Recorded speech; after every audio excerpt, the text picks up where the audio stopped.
আসসালামু আলাইকুম। সবাই কেমন আছেন? আশা করি সবাই ভালো আছেন।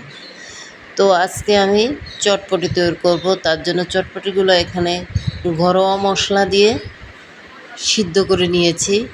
বৃষ্টি হচ্ছে বাহিরে এবং চিন্তা করছি কি খাওয়া যায়। তবে কিনা কোনো মশলা ব্যবহার করিনি। আমার ঘরের মশলাটাই ব্যবহার করেছি। আলু সিদ্ধ করেছি, ডিম সিদ্ধ করেছি।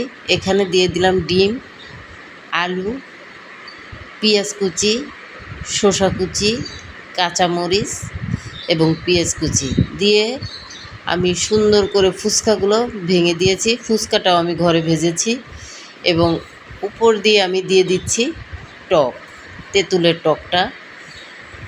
সব কিছুই নিজেদের ঘরে ছিল, সেই ঘরোয়াটা দিয়েই আমি আজকে চটপটি তৈরি করেছি। আর 2-3 লেয়ার করে দিয়েছি এখানে। অনেক সুন্দর হয়েছে ফুচকাটা। এভাবে তৈরি করে খেয়ে দেখবেন কেমন লাগে।